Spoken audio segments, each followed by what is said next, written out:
question regarding the consensus layer RPC. So I would say we've been working on the version which will be rate limited and general public available. So I guess soon we will keep you posted. So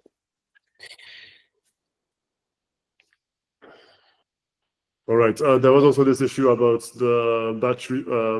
yeah, I guess being... it was like the previous version of the container was deployed by mistake. So it's like now it's in pipelines. So I guess it will not happen again. Hopefully. Sounds good. Yeah. Sorry about that.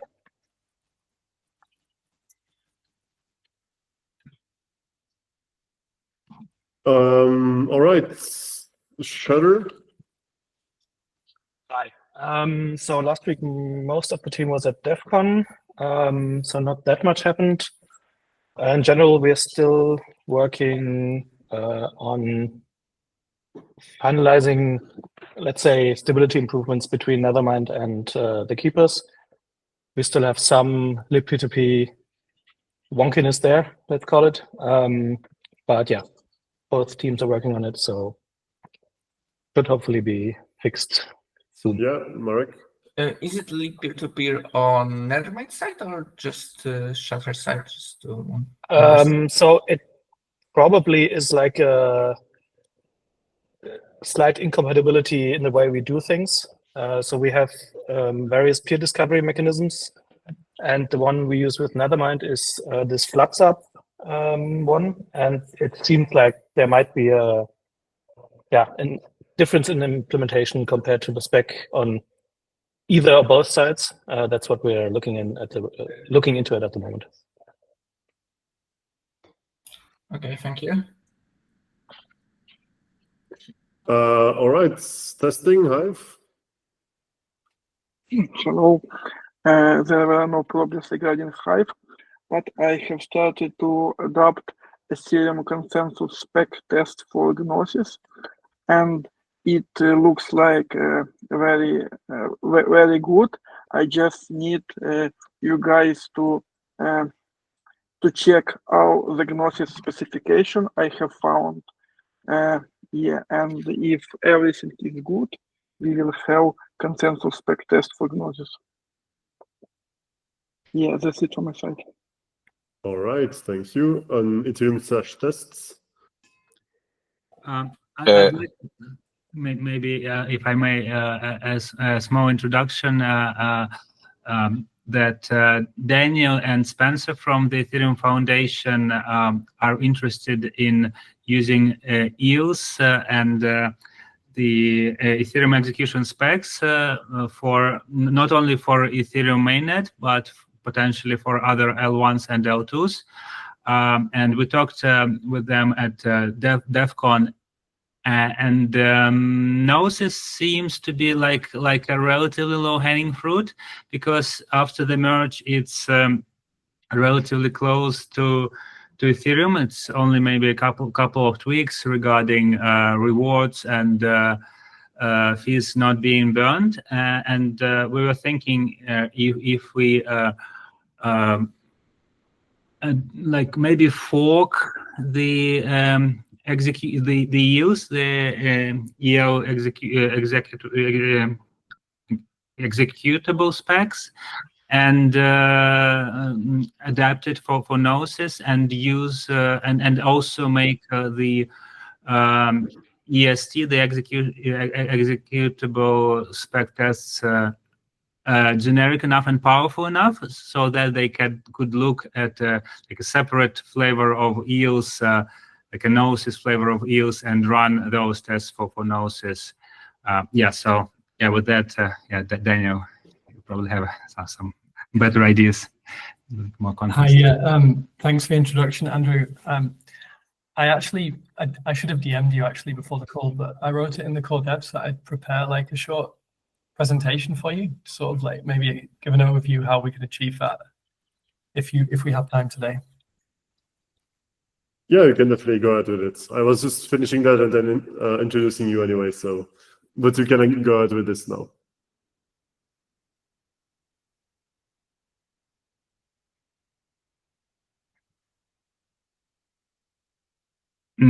Sorry, it's like, and I might have skipped because we will. Do you want to discuss Ethereum tests, or like, shall we do the presentation now? Yeah, let's just go with the presentation. It's fine. Okay, I'll just share my screen.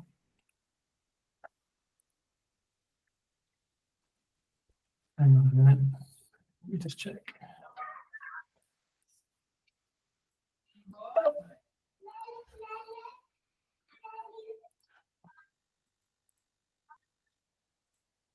Here we go. Nice. Okay.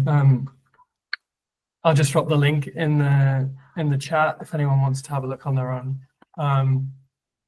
All right. Yeah. So, do you give me 10 minutes for this? Is that all right? Yeah. All good. Okay. Perfect. So as I mentioned, or Andrew mentioned, I'm Dan Saratops. You can call me Dan. Spencer's also in the call. And basically, we're part of the Ethereum execution specs tests or testing team at the EF.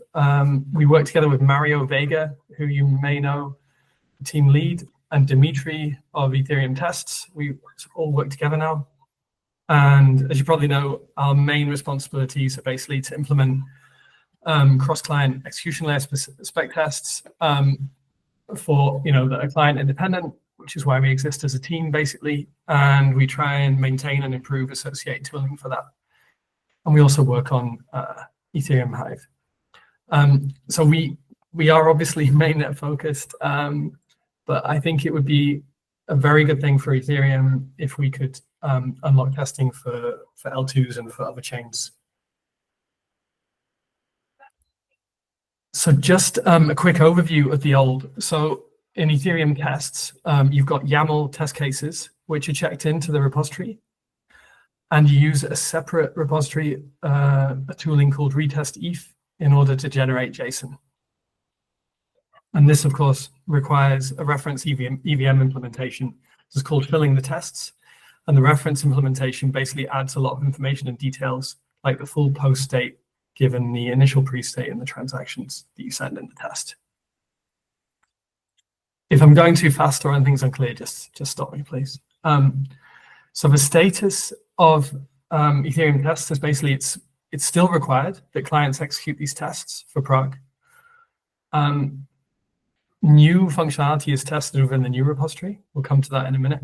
And the goal is basically to move all the tests from Ethereum tests into execution spec tests, and hopefully be able to deprecate this repository in 2025. So hopefully within the course of the next year, clients will only have to, they'll basically have one source for their tests, and that will be the new repository.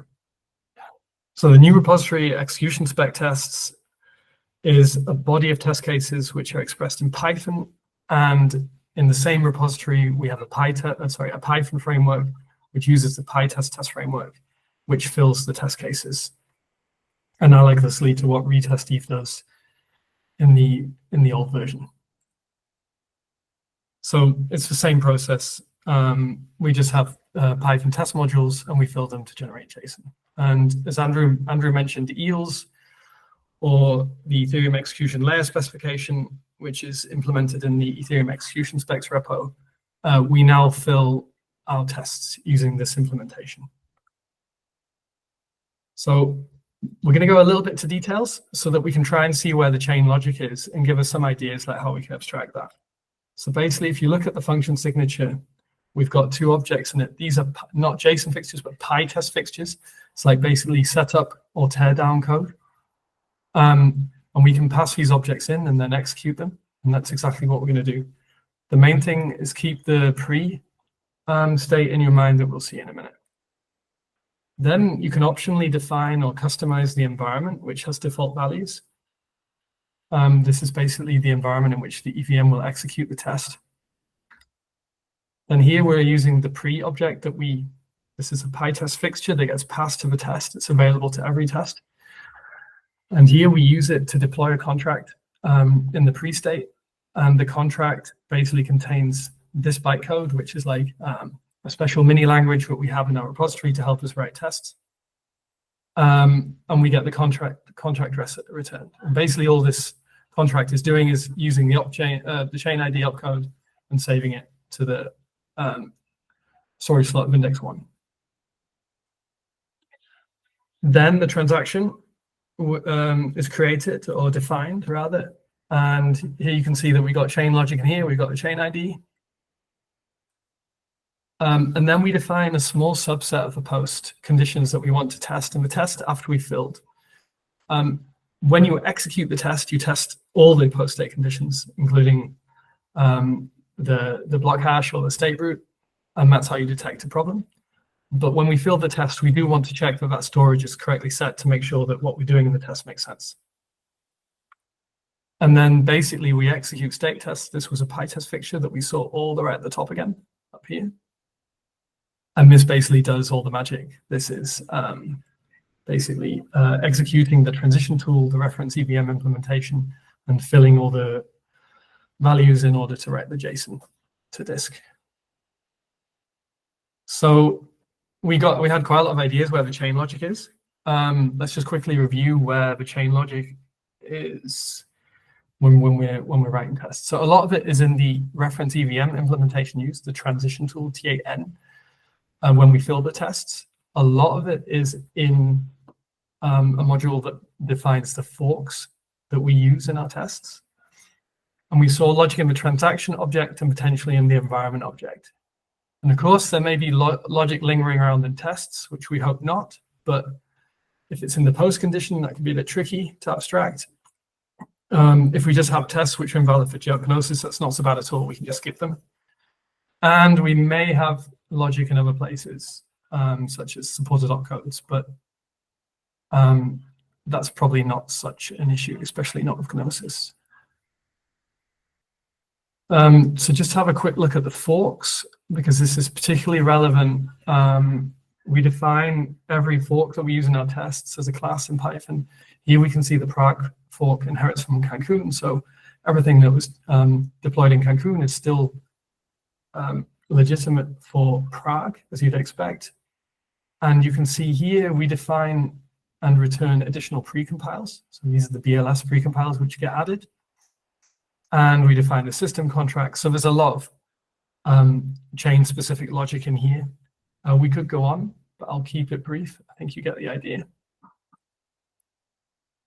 And so I don't have a nice picture, unfortunately, but if you can visualize with me, the idea would be just to make the existing repository. So I would prefer not to fork if possible, if we can achieve it.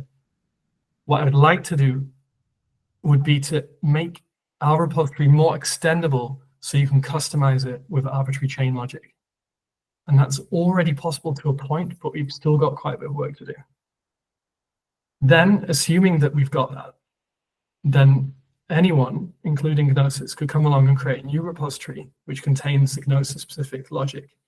And you would do this by adding PyTest plugins that you could plug in with the chain logic, for example, for creating transactions or defining an environment for test cases.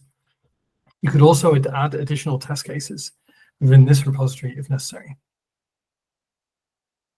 And basically, just to sum it up, you use the existing East infra without forking it and just apply your custom logic on top. And just to spell it out, this is basically the ini file for how we run PyTest. PyTest is just a very extendable test framework, and you can use a whole ecosystem of plugins, or you can write your own. And all of these PyTest plugins live in our repository. For running Sol-C, for example, this is the pre-allocation logic that we saw that helps us deploy contracts and get sender addresses for EOAs. This helps us fill, as you might expect. The fork logic here, it looks like it's already nicely extracted. There's still a bit of work to do there. But this is basically how we build up a tool in our repository by composing different PyTest plugins together to achieve the behavior that we need. And we do this already for two different commands. We have fill and we have execute as an example. And so for Gnosis, how could it look like? I mean, basically in your repository, you have another PyTest ini file, which may use our tests, maybe adds some new tests, and defines your own plugins and applies them on top in order to get the Gnosis chain logic. So that's pretty much it. You may have noticed on the team slide that we are hiring new people. Like we're not really bored. We've got quite a lot to do, but we'd love to help you unlock it. But we need some help. That's basically it. Thank you. Awesome. Thank you for the presentation. So how can we help? I mean, essentially, if you have a Python resource that could start looking at the repository with us, and I mean, obviously we'd have to be in the lead at the beginning, but in a way that could tell us exactly what you need to change within the logic without us having to go and dig. I mean, I understand that the logic is pretty much one-to-one. Oh, sorry, that's my time there. The logic is pretty much one-to-one between Gnosis and Ethereum, apart from, well, you tell me what the difference is. Thanks. Yeah, let's start with Marcos. I think you raised your hand first. Yeah, hello, Dan. Thank you so much for the presentation. And a few amends about that may be useful. I think that would be great if Dimitro could share with you the compiled set of resources that basically say what are the main difference between Ethereum and Gnosis. And we have been working for the last months in trying to integrate Ethereum specs, and we already have a working implementation of Hive that works for Gnosis. We have a few stuffs that change, especially on withdrawals and how we handle. I think that withdrawals is the biggest challenging stuff. So. I think that maybe Dimitro can share a little bit more about the difference that he has seen so far in between what we need to implement for Gnosis specific stuff in Ethereum test.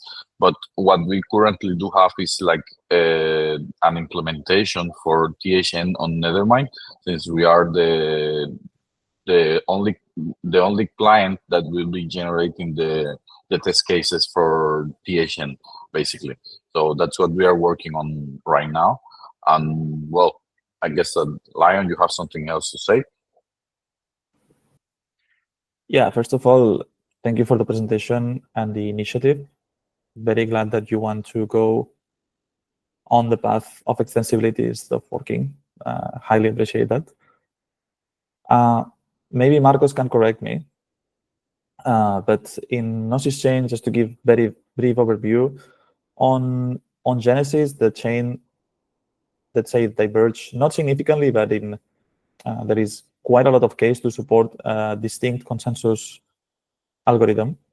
That difference was eliminated at the merge, and since the merge to now, the diff between the layers is pretty small, with the majority of the difference being what Marcos was saying with DevRels and EIP 1559 logic.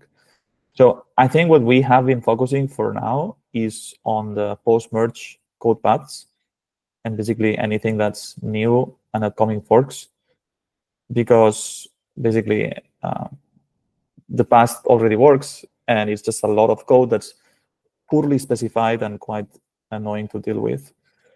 So I would assume in our case of the spec, we could ignore the pre-merge for now, and it would be good to eventually specify it. I think that's something that I've been wanting to do for a long time, but we want to focus on the newer forks.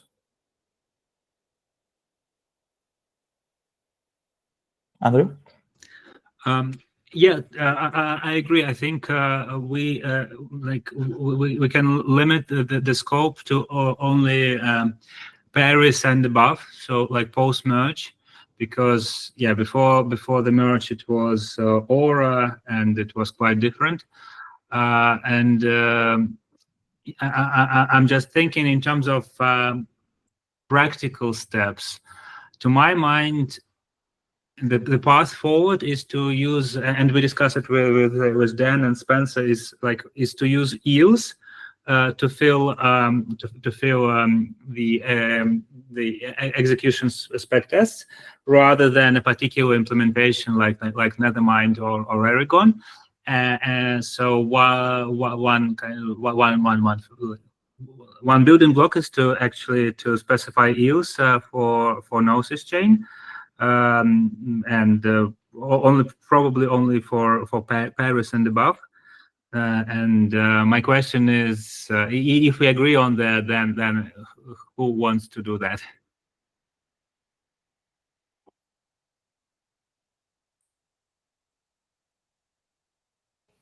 Okay. Thanks everyone for the input. So I think it all makes sense and it all sounds very achievable.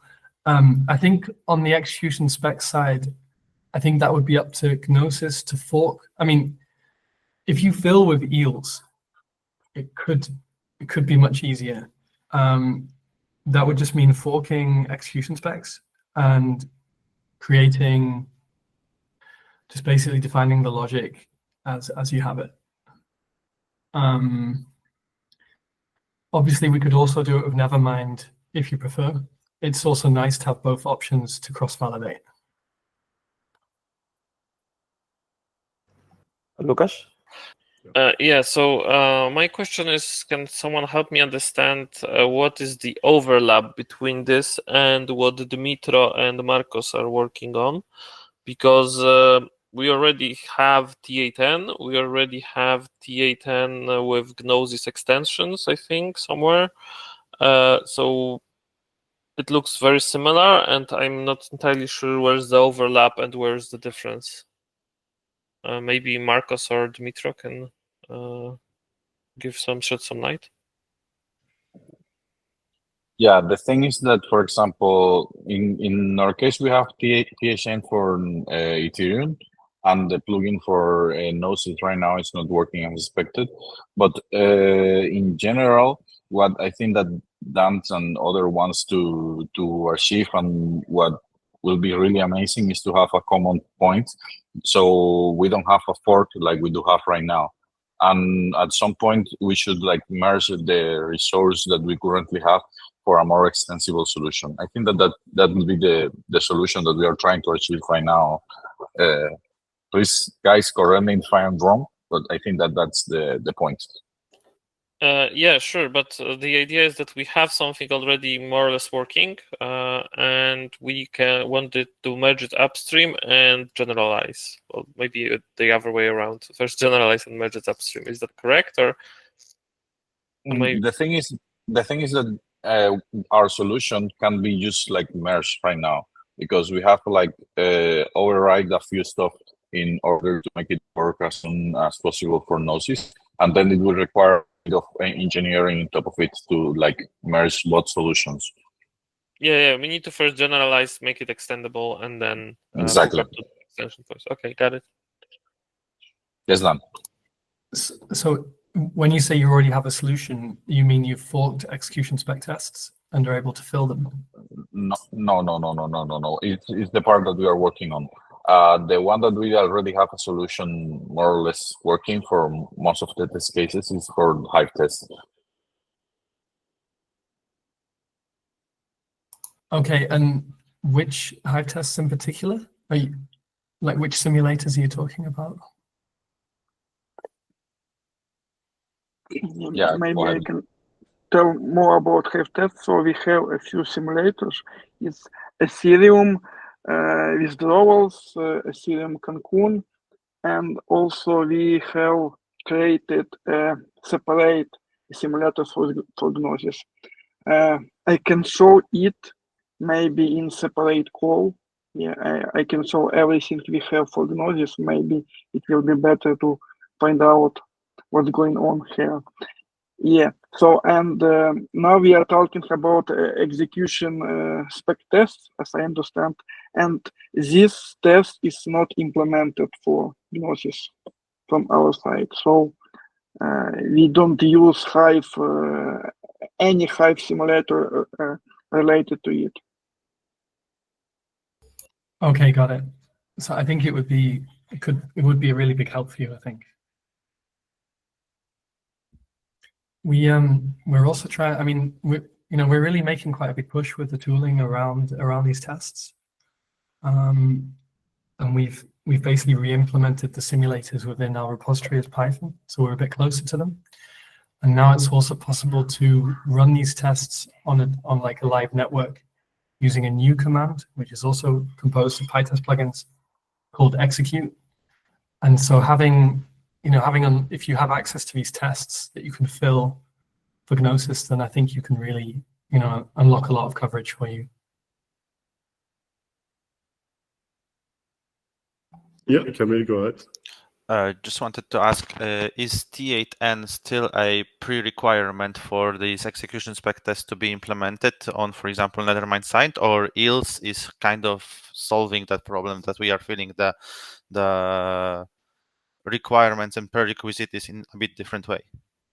Yeah, that's a very valid question. So just just quickly about the execute command, you could use, as long as we had the Gnosis logic in execution spec tests, you could actually use it to test Gnosis without a transition tool. That's one thing, which is quite interesting in itself. But back to your question. So I think, obviously you'd have to take execution specs and write a transition tool with Gnosis logic, or like fork it and update it. And that's probably not too much work, I suspect, as the repository is laid out very simply.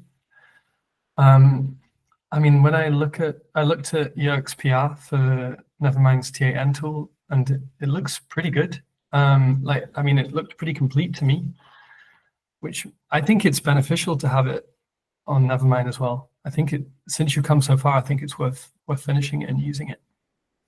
Yeah, I just So want the question to check if the work we spent on that is like still valid or not. But as I understand, we can still reuse that and extend our tests with having it.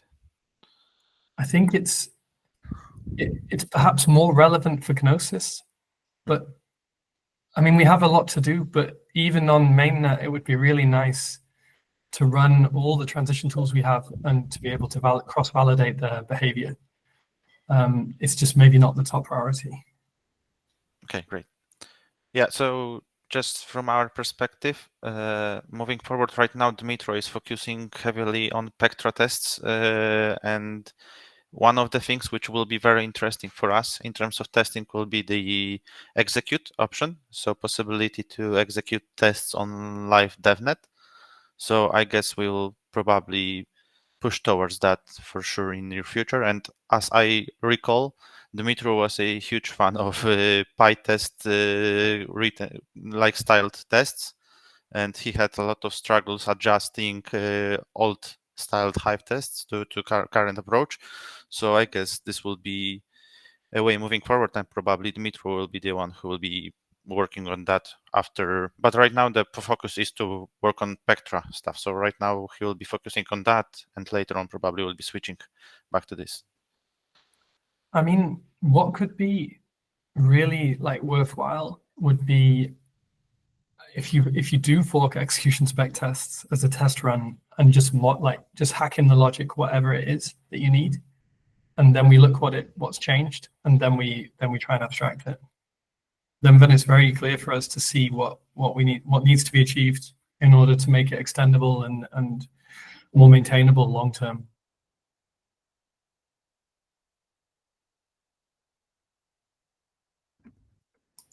Spencer, did you have a question? Yeah.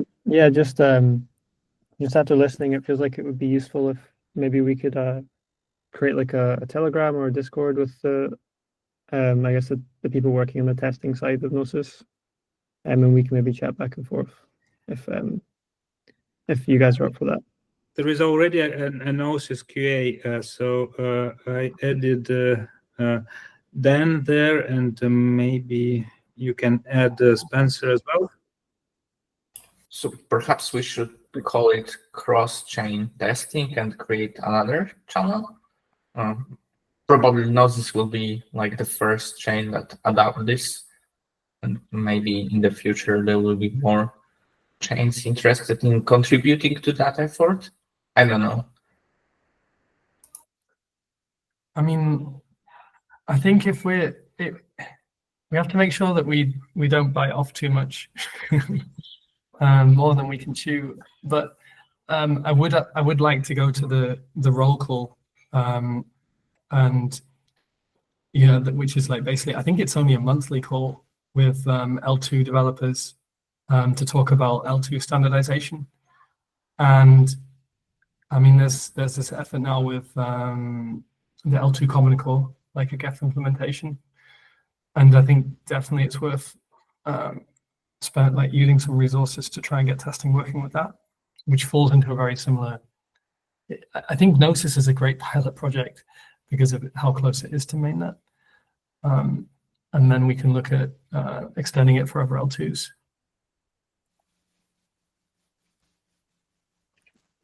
Yeah, I definitely think we should help on that effort. Sounds very interesting. Andrew, yeah, go ahead. I think using Nethermind as the transition tool is great, but I also think that we should work on eels as the transition tool. And if nobody wants to work on Gnosis eels, I'm happy to work on that. Maybe I'll ask an Erigon team member to work on that. So yeah, basically, does anyone want to work on Gnosis Chain eels? I think Dimitro, Marcos, Erigon are all want to do it, but just matter of priorities that right now they need to focus on Pectra. That's how I understand this. Okay. So if you guys, if like Dimitro and others are happy to work on Gnosis eels after Pectra, yeah, then that's totally cool with me. Yeah. So like if you have resources, it would be great. Yeah. But yeah, we will probably commit as well. But Pectra is the priority, of course. Oh, okay, fine. Yeah, and I mean, like resources,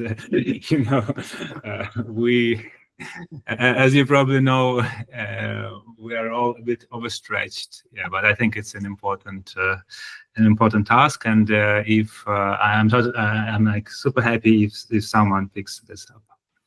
Yeah, I mean, we could do, I guess, with Dmitro, we should do some short check on how much effort we need to spend on that right now, because as I understand, we are already having some Pectra tests as well in execution spec tests, right?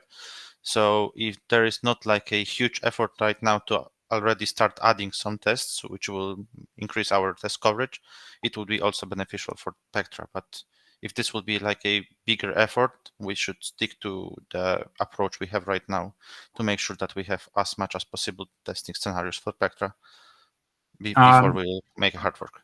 Right, and like to be clear, I think the current approach is great. Like using Nethermind as the transition tool. I'm just saying that going forward, it would be great to use eels and also to extend, like as Dan suggested, to extend the execution spec tests, the upstream framework with plugins. Yeah, so cool. Let's. Yes, totally agree. Yeah, Deb. Yeah, hi. So I've been working on testing the whole testing Gnosis for Geth specifically for the last few days, and I actually won't mind helping out if Gnosis, like if we are deciding to maintain the fork or the spec test on our own, I will actually like to help out on that. And about the Nethermind T8N tool, I still think, like I've been talking to Yarke closely, and I think there are still a few fixes left on that end. So yeah. So you want to help on what part specifically? So on the execution layer spec tests, I want to like since we are talking of who can take this forward, I am willing to help out on this.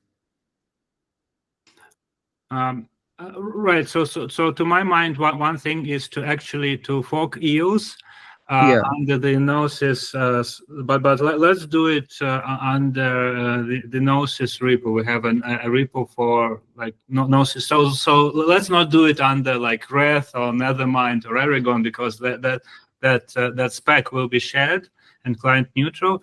Yeah, I'm happy to say review changes there or things like that.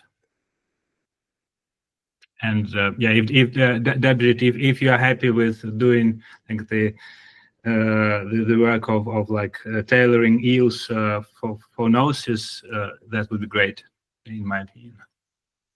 Yeah, I just have to like get into the context of everything that's happening on the EOS side. But yeah, I'm more than willing to help out.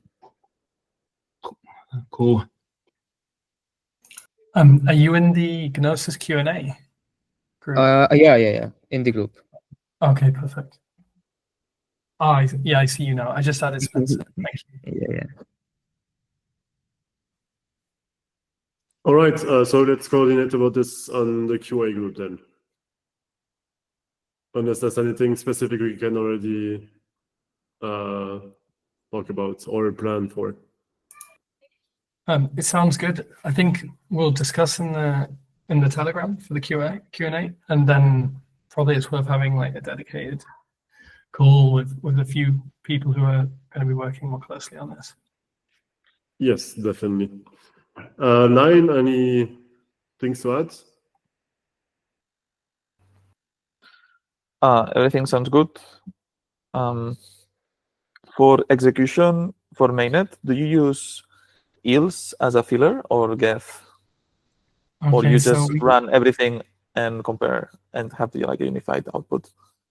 It would be great to run everything and compare, but we don't do that at the moment. We've been filling with Geth up until and including Cancun. Recently, and when I say recently, I'm talking like 6 weeks ago, maybe a month ago, we switched to EOS for all forks up to Prague. But DevNet 4 was not filled with EOS. It was filled with Ethereum JS because they were faster with the implementation, so we could use their implementation, which is one of the advantages of having multiple T8N tools, that we can just go with the first implementation that is finished. But the aim really would be that even to get an EIP included or CFI'd for an upcoming fork, you should have an EOS implementation so that we can test straight out the gate. Got it.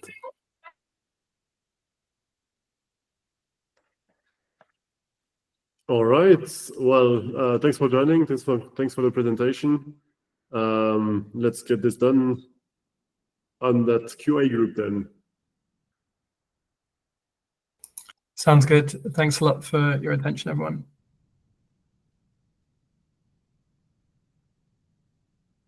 All right, sharing my screen again. So should we still talk about Ethereum/tests then, or are we just considering that it's getting replaced soon then, I guess?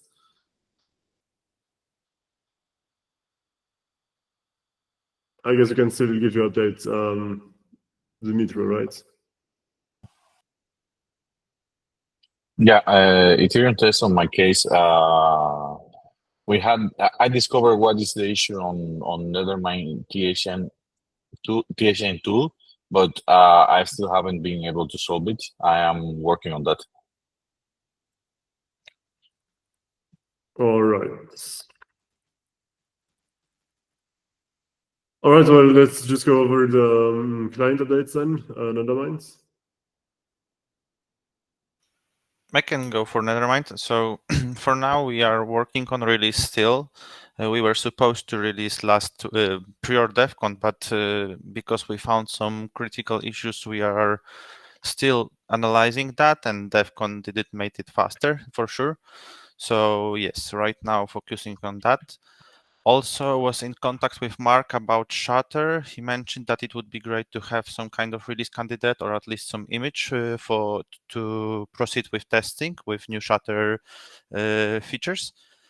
Yeah, right now we are discussing internally how to deal with that, because potentially we could make a alpha image just for Shutter users, but with a note that it might contain still some issues. We are still trying to narrow it down and potentially fix that. So we are right now kind of tiered because we don't want to provide anyone with any potentially buggy image. So right now we hope we'll find some solutions sooner so we can provide a bit more stable image for that.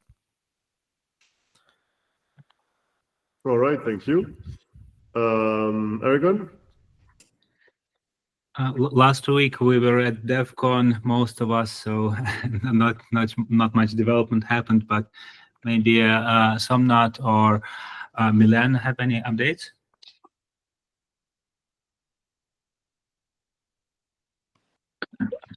Not much from me.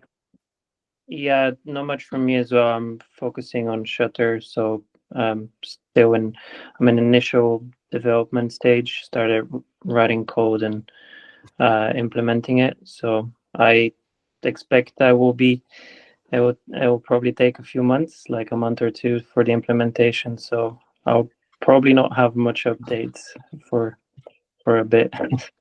But yeah, that's all on my side. All right, thank you. Geth? Yeah, I solved the issue I had with the full sync, so it's still full syncing. It's currently above 30 million. So 7 million more to go. Seems to be going well. I was also preparing a dump for, I hope I pronounced your name correctly, Dibjit.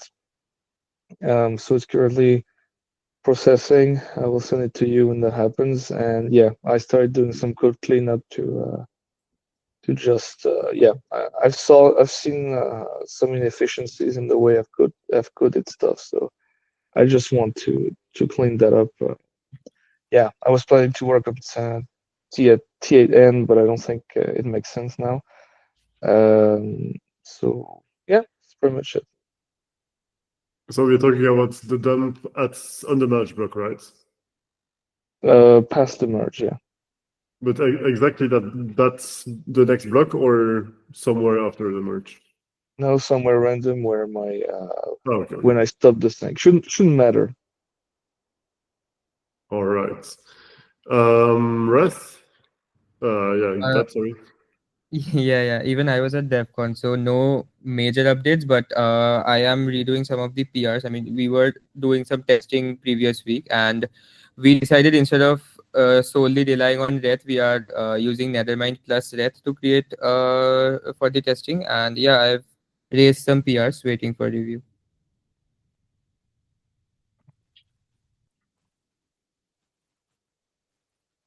All right. Any news regarding Pectra specifically? I guess not. Well, I guess that's it then for this week. Most people were at DEFCON, we were too, so yeah, not much happened. Perfectly fine. Actually, Philip, I have a quick question before we wrap up. I just wanted to kind of quickly get some initial thoughts. So anyone who follows Martin on Twitter or heard him speak in the last week has probably heard about his idea of what he calls native rollups. And yeah, I just wanted to hear, before diving kind of more specifically into it on, maybe some separate calls, working group or whatever, if there's any feedback from people saying, no, that's a terrible idea, let's totally not do that. Just wanted to just generally ask for some first round of feedback, or if we have some support from folks that say, hey, that's actually cool, we should pursue it. Starting with maybe some loose working group that tries to spec out what that actually means and find out what the implementation is. Yeah, Marek. Yeah, so I think it is a very interesting idea, and we started discussing it internally, but I didn't want to tell more. Just I think it is interesting for sure. So I think we would like to be in this working group. Cool. And Łukasz? So my kind of reservations or with this idea is actually not technical, but kind of more social. So I think the current setup with quite separate L2s from Ethereum core development was conceived from the realization that Ethereum core developers have limited throughput, and there's only so much they can achieve in so much time. So decentralizing it and going separate ways will accelerate the timeline. And this is kind of going the other way around. And the question is this feasible in terms of realistic timelines and realistic load? Okay, I guess that's fair feedback. Yeah, I mean, core devs, unless we also manage to multiply core devs, yeah, something has to give, right? Yeah, but you also can multiply only so much in so much time, and then exactly. becomes looser and looser on the other hand in terms of everything. So it kind of. But on the other hand, as I understand, to make initial idea, you don't have to even hard fork Ethereum mainnet or Gnosis chain. So, like, I don't know, to make it better later, as I understood Martin, then yes, there will be extra effort from core developers. Yeah, okay. Well, Martin's idea was that core developers should still do that, right? So kind of Ethereum should do that, right? So I'm not saying no in any way. They're just raising some concerns that I think come from this design and why this is different at the moment.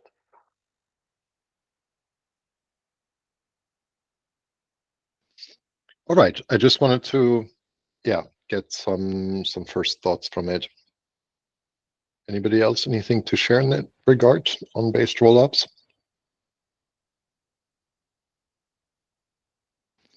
All right, then back to Philip. Yeah, I have nothing to add. Yeah, so thanks for joining, everyone, and see you next week. Bye-bye. Thank you. Thank you. Bye. Yeah. Bye-bye. Thank you. Bye, guys. Have a good day. Bye-bye. Bye.